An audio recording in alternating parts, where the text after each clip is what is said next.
man, for real. Shout out to my man Doug, who's joined us in. I see you threw up the thumb. What's up, my man Doug? He's up late, kicking in here with us. You know what I'm saying? Actually threw the black power fist up because you know what I'm saying. It's like this, man. It's like this. It's always been dissension amongst us, you know what I'm saying? And it's gonna be that way. I mean, that's just the way this country is because of the fact, the way it was we were brought here, you know what I'm saying? We were brought here not under our terms, out here, you know what I'm saying, trying to make it and then put behind shit, I don't know, centuries behind. We don't have generational wealth. We don't have things that was bequeathed to our family, you know what I'm saying, from way back. We don't have an identity. We don't know where the hell we're from. Nobody knows if we're from somebody from Zimbabwe or somebody's from Nigeria or somebody's from Ethiopia or somebody's from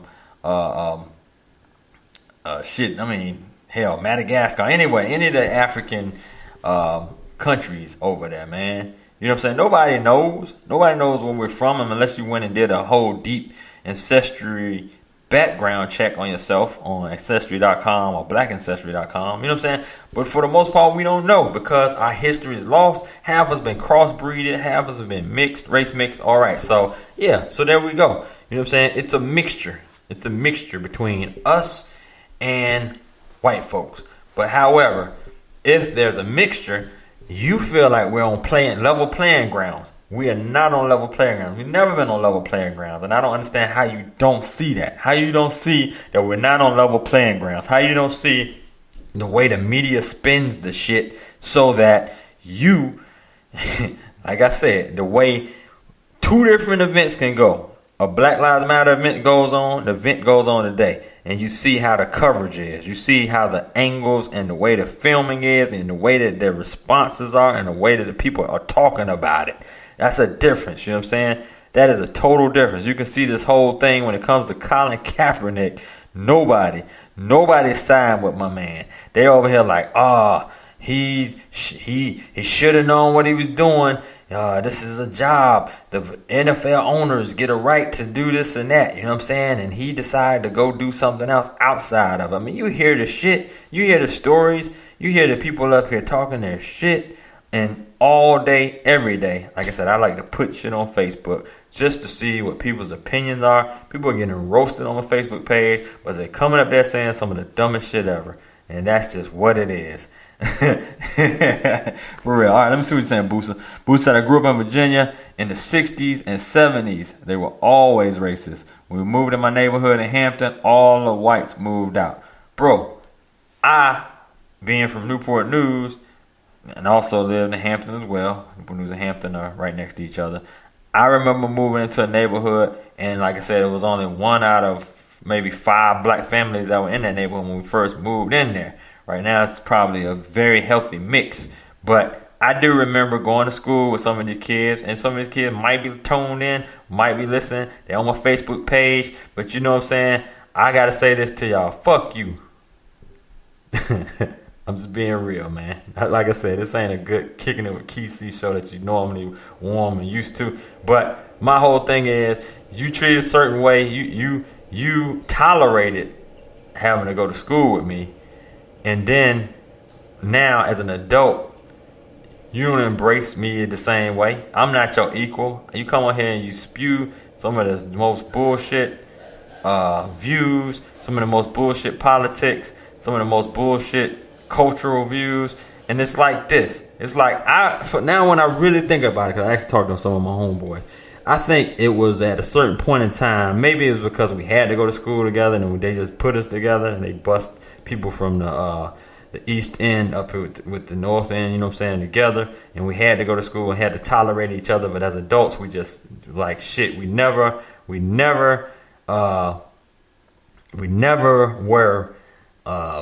going to jail. I guess it was like oil and water. You know what I'm saying? Victor, you making me laugh, man. Victor said turn to the Victor Morrow show. Hey, that's what I gotta say, man. I mean, my whole thing is we never were friends. You know what I'm saying? For the most part, it had the mirage, that we were. But I see, posts as adults.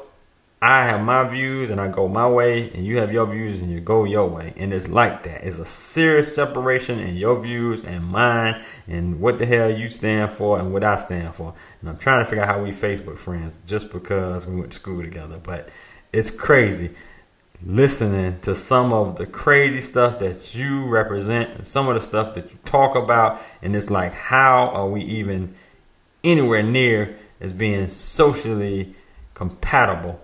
And that's just, usually Facebook puts socially compatible people together. But it is crazy, man. That's what my man Gary G Money just said too. We gotta he basically was saying that we gotta stop wasting our energy on white supremacy protectors, because it's going in one ear out the other. You can't change them, man. You can't change their viewpoint, and they damn sure ain't about to change mine. But like I said, I don't like the way 45 actually came in, and he had his actual views today, and never did he denounce this white supremacist group. He just actually comes on and says the most blanket ass statement like, oh, it's violence on all sides must stop, and like all parties are to blame. All parties ain't the fucking blame here, man. All parties ain't the fucking blame here. You need to get that straightened out, bro. Well, I can't call him bro, but you need to get that straightened out. You need to get that statement straightened out. But that's my issue, you know what I'm saying, is the way that he deals with things. You know what I'm saying? What you're gonna do, he said his piece, and he's probably gonna hit Twitter or something again later on and finish up what he said. But it's a real issue. Let me see what man Booster said again. So he said Garfield High School near Washington, we're the rebels. They wore Confederate flags when my Hampton Crabbers beat their ass in the state championships in 1978. Bro, that's what I'm talking about, man. That stuff still existed, man. There's a lot of southern cities and states who still represent and really believe in that crazy ass Confederate flag. And then, like I said, it's the same thing as if somebody was rocking a swastika. They don't see it that way. And you can't make them see it that way. They'll never understand that. They really think it's cool. We actually watched a fucking TV show that came on called The Dukes of Hazzard, with a fucking car with a Confederate flag across the front of that shit called a General Lee. I mean, really, man. For real, how much more blatant can that shit be? And I really wanted that fucking car as a kid. Like, yeah, I want to jump fucking ramps with the General Lee. Seriously, man. That's the brainwash and the shit that they put in my head through CBS. CBS radio. And I ain't gonna dog CBS radio because I might want a radio job or something one day in my life. But I'm just saying, man. I'm just saying. For real. Out of control, man.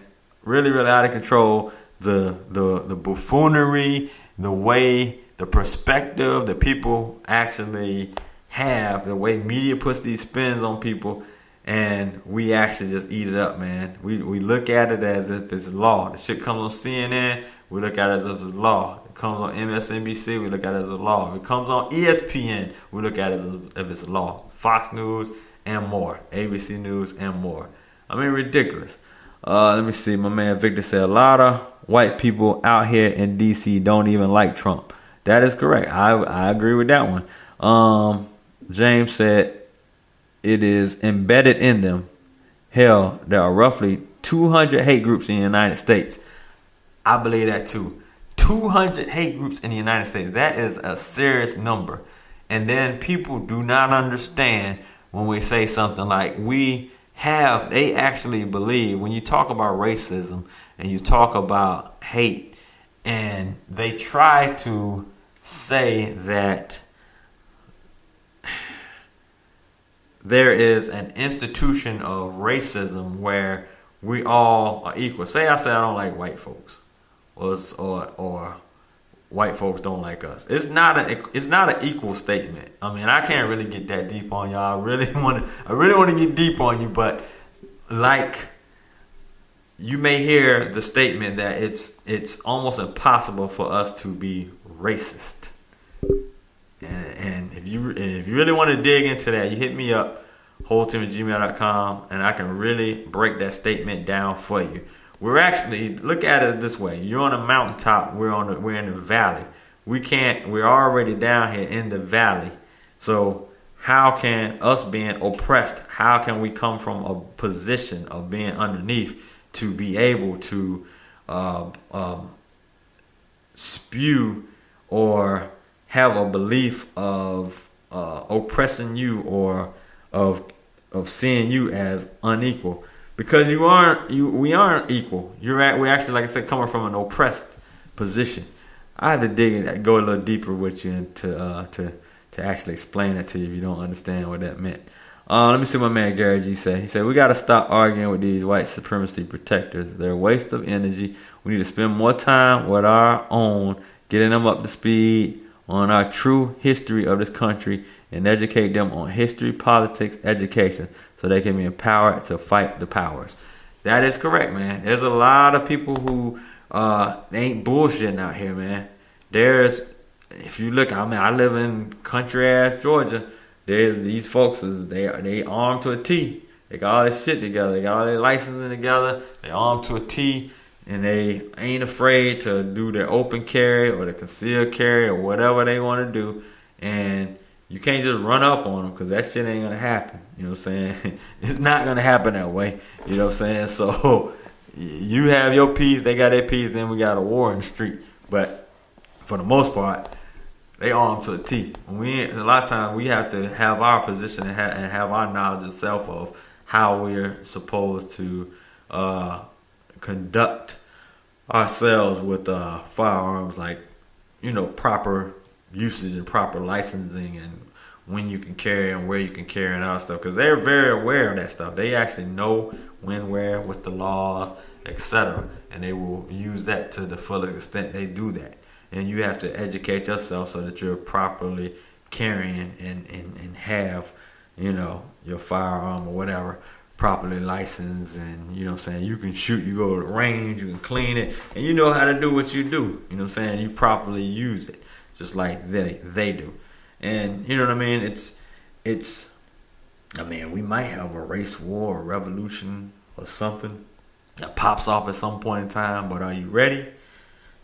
They spoke about this in the past, but are you really ready? Are you really ready if it goes down like that? Hell no. I'm in the back of a cul-de-sac with white folks all in front of me. I got to go through them to get out. So I don't know. If it go down like that, you know what I'm saying? I ain't ready. I got my 1.9, but shit, everybody on the street might got something. You know what I'm saying? So, you know, we all God's people, but you got to.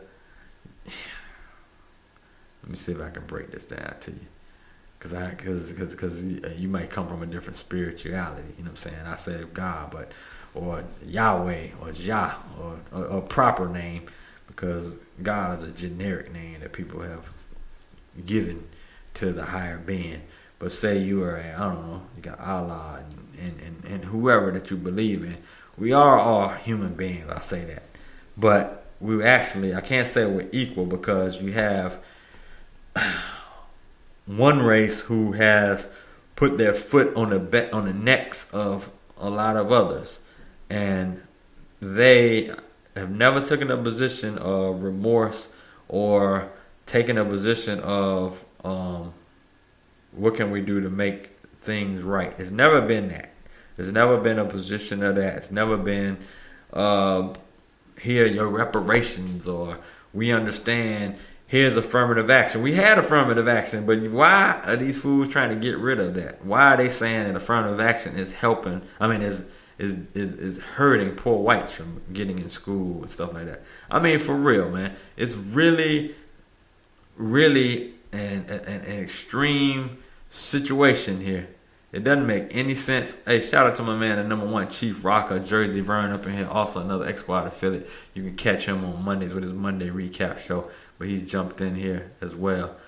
Chief, this ain't the normal Kicking It with Kysii, so I'm on what they say, I'm on one tonight. You know what I'm saying? Victor Morrow said I'm doing the Victor Morrow show. So that's what it is, man. And shout out to Deck 74, the BRP up in here, also who joining us, man. So like I said, today